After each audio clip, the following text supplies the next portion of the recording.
जय माता की, जय सिया राम। सभी बच्चों को भाई, जैसे बच्चे पूछ रहे थे कि माँ जैसे हमारे पितर हैं, मलिन हैं और गंदगी में हैं, प्रेत बने हुए हैं, तो उनको हम बालाजी में कैसे शुद्ध पवित्र कराएं जाके। तो बेटा उसमें क्या होता है, या तो किसी दरबार से जुड़ो तुम अच्छे से। बालाजी का जो भगत है वो तुम्हें विधि विधान पूरे तरीके से बताएगा, क्योंकि उसमें नियम पालन होते हैं बेटा। 41 दिन की साधनाएं होती हैं, 11 दिन की साधनाएं होती हैं, अर्जी बनती है बालाजी की, तब फिर बालाजी जाते हैं। तो उनके साथ 1-2 बार जाओगे, फिर अपने आप भी जा सकते हो लास्ट में। जैसे तुम्हारे भगत के पास तुमने इलाज कराया है और अर्जी बांध दी है, तो तुम 1-2 बार जाओगे तो तुम्हें सारी चीजों का पता चल जाएगा, भाई कहाँ कहाँ भोग लगाने हैं, कहाँ कहाँ क्या करना है। क्योंकि बिना तुम अपने मर्जी से जाते हो, गुरु नहीं होता है साथ में, कोई होता नहीं है, तो उसमें क्या होता है, बच्चे उल्टे सीधे कार्य करने लगते हैं वहां पे जाके। कभी नींबू खा लेते हैं, चने खा लेते हैं, किसी से प्रसाद लेके खा लेते हैं। तो वो क्या होता है कि वहां पे संकट कटता नहीं है और तुम्हारे साथ वापिस संकट दोबारा और ज्यादा आ जाता है। तो गुरु का होना जरूरी होता है जब बच्चों को ज्ञान नहीं होता है किसी चीज का वहां पे। ठीक है, तो उसमें क्या होता है कि भी तुम किसी दरबार से जुड़ो, वहां पे फिर नियम पालन बतावेंगे तुम्हें, साधना देवेंगे, फिर अर्जी बतावेंगे तुम्हें, फिर वहां जाके तुम्हारे भोग लगवावेंगे। वहां पे क्या होता है, जैसे भोग लगवाते हो तुम, तो पितरों के जैसे बालाजी के लाइन में लगते हैं, हम लड्डू का डिब्बा लेते हैं, वहां 1 किलो का लड्डू का डिब्बा मिलता है, 4 लड्डू भी मिलते हैं।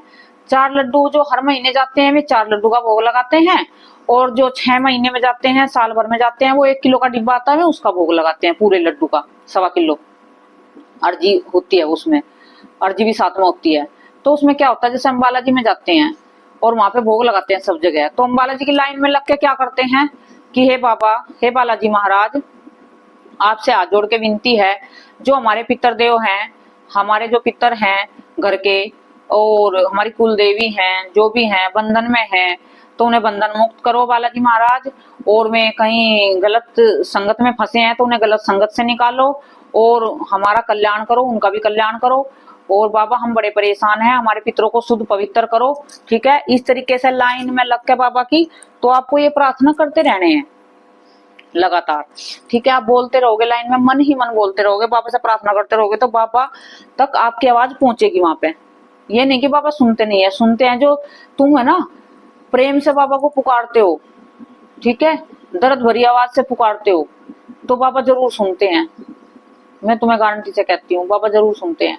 तो फिर क्या है, जैसे तुम्हारे पितर हैं तो तुम धीरे धीरे जैसे जाते रहोगे, 6 महीने में, 3 महीने में, 6 महीने में, 3 महीने में, साल भर में, तो तुम जब भी जाओगे बाबा से ऐसी प्रार्थना करनी है तुम्हें, भोग लगा के अर्जी चढ़ा के वहां पे लाइन में लगे रहोगे, तो बाबा से यही प्रार्थना करें, बाबा हमारे दई पितरों को शुद्ध पवित्र करो, हमारे घर के लायक बनाओ, हमारे घर के, हमारे जो है घर के संकट हैं उनको अपने चरणों में खींचो बाबा, और हमारे घर को साफ करो बाबा। ऐसे, और जैसे कि तुम लाइन में लगे हुए, तो तुम्हें ध्यान करना है अपने घर का, अपने सारे घर में घूमना है, अपनी अंदर की आत्मा से घूमना है, और अपने दई पितरों को कहना, आह्वान करना कि दई पितरों को यहाँ आओ बाबा, दई पितरों को हमारे को यहाँ पे बुलाओ अपने चरणों में, और जो वे गंदे हैं तो उनके मार लगाओ, उन्हें शुद्ध करो। आप धीरे ऐसे ऐसे करके धीरे धीरे प्रार्थना करनी है आपको लाइन में लग के, बाबा जी की लाइन में। इस तरीके से पितर शुद्ध होते हैं बेटा, ये तुम खुद भी कर सकते हो। अर्जी की वीडियो मैंने डाल रखी है, अर्जी ले जा सकते हो, नियम पालन भी बता रखे हैं उसमें, नियम पालन भी आप कर सकते हो। छोटी भी अर्जी ले जा सकते हो, बड़ी भी अर्जी ले जा सकते हो। ठीक है, जो बच्चे परेशान है, जिनके पास पैसे नहीं है, वो खुद कर सकते हैं। और नहीं तो ऐसा दरबार ढूंढो कि जिसमें कम से कम पैसा लगे, 1000, 2000, 3000, 5000 तक चलो, ठीक है, बस जहाँ 20-20 हजार, 50-50 हजार, वहां पे ना जाओ। ठीक है, तो फिर क्या होता है कि जैसे कि तुम लाइन में लगते हो, फिर और प्रार्थना करते हो, तो वहां पे फिर सबके भोग लगवाते हो। समाधि वाले पे जाते हो, समाधि वाले पे भी ऐसी प्रार्थना करो भोग लगा के कि हे समाधि वाले बाबा, हमारे पितरों को साफ करो, शुद्ध करो, हमारी कुल देवी का बंधन खोलो, हमारे घर के संकटों को काटो। तो हर जगह तुम्हें ऐसे प्रार्थना करनी है। फिर 3 पहाड़ पे जाते हो, वहां पे माँ काली, शमशान भैरव हैं, पंचमुखी जी हैं, तो वहां पे भी भोग लगते हैं। वहां पे भोग लगवा के आपको आपका अपना उतारा करके वहां पे बंधन कटवाना, जो भी बंधन मिलते हैं उनका उतारा कर लेना अपने ऊपर से, भैरव का 11 बार और माँ काली का 7 बार। तो उतारा करके आप माँ बंधन कटवाओगे, वहां प्रार्थना करना कि जो हमारे शरीर पे कुल देवी का बंधन है, पितर देव का बंधन है, हे माँ काली इस बंधन को खोल लो, हे शमशान भैरव इस बंधन को खोल लो, और हमारे पितरों को शुद्ध करो, पवित्र करो, हमारे घर के लायक बनाओ। तो आप वहां पे प्रार्थना करोगे। फिर वहां से तुम घाटे वाले पे आओगे, नीचे घाटे वाले पे भी भोग लगता है, फिर वहां पे भी ऐसी प्रार्थना करनी है, अरदास लगानी है। समाधि वाले पे, सब पे राम दरबार में जाकर भोग लगाना है, राम दरबार में भी ऐसे प्रार्थना करनी है। वहां थोड़ी देर बैठ के सीताराम का जाप करो और मन ही मन राम से प्रार्थना करो क्योंकि वहां पे भी बाबा के जो है बाबा जी हनुमान जी, तो वे उन्हीं के चरणों में मिलेंगे तुम्हें, राम जी के चरणों में।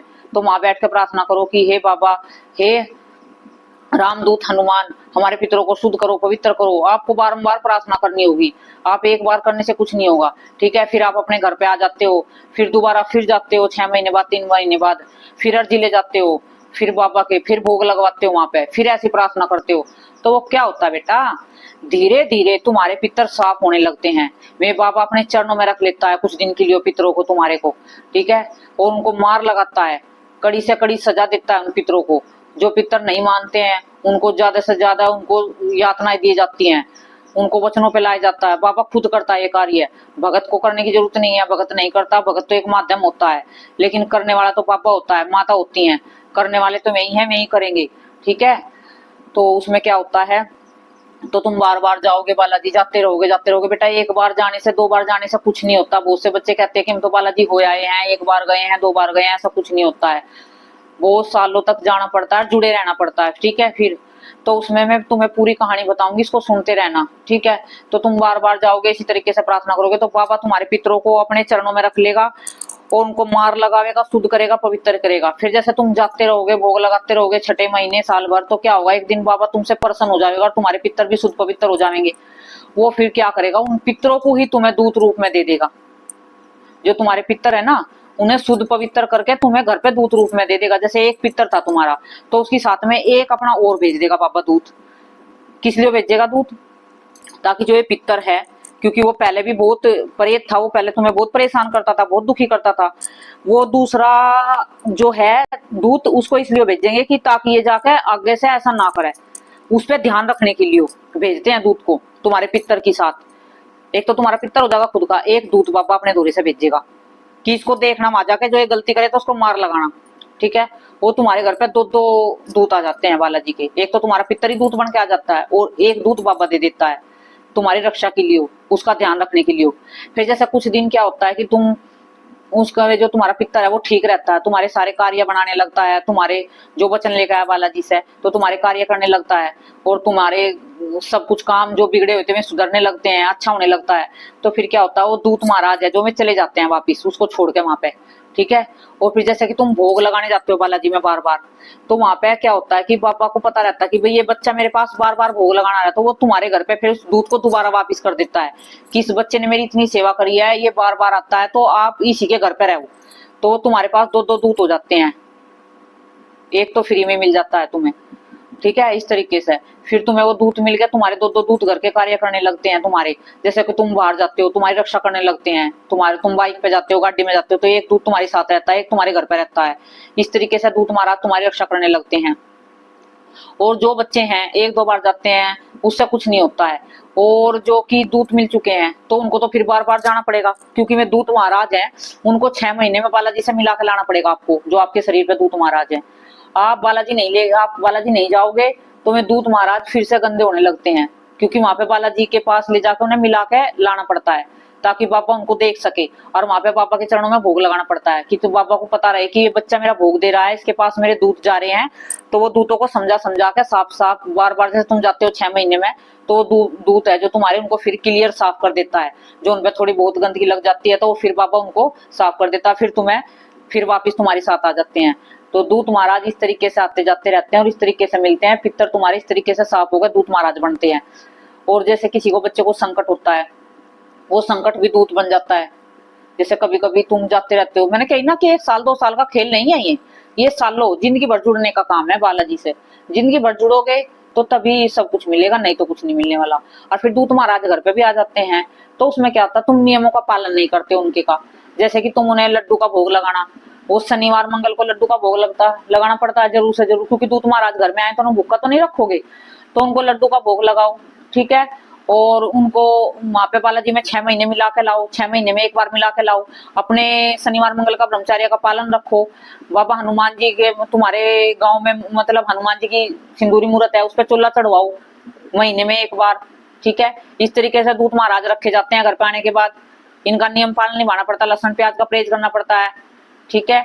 साफ शुद्धता से रहना पड़ता है, गंदी आदत छोड़नी पड़ती है। तो इस तरीके से फिर ये दूत तुम्हारे घर को स्वर्ग बना देते हैं। और जो तुम नियम का पालन नहीं करते हैं ये फिर छोड़ के भी चले जाते हैं और गलत भी करने लगते हैं। तो ये दूत महाराज, ये दो मतलब वीडियो तो ये एक ही थी बच्चों ने, लेकिन सवाल दो बच्चों के थे। उसमें क्या थी कि दूत महाराज हमें कैसे मिलेंगे और हमारे पितर कैसे साफ होंगे। तो इसमें दूत महाराज भी मिलेंगे आपको और पितर साफ भी होंगे। दोनों की एक ही वीडियो मैंने बना दी है, ठीक है। लेकिन बालाजी में जुड़ना पड़ता है बेटा, और अच्छे भगत होते हैं, सच्चे भगत होते हैं जो बालाजी के, एक तो नाम नाम के भगत होते हैं बालाजी के। ना तो वे बच्चों की अर्जी बंधवाते हैं, ना बच्चों की में पूजा पाठ साधनाएं करवाते हैं, ना बच्चों के घर पे हवन कराते हैं, कुछ भी नहीं कराते हैं। और बालाजी बस ले जाते हैं, ले आते हैं, ऐसा कुछ नहीं होता। ऐसे इलाज, ऐसे संकट नहीं करते हैं। साधनाएं दी जाती हैं संकट के काटने के लिए।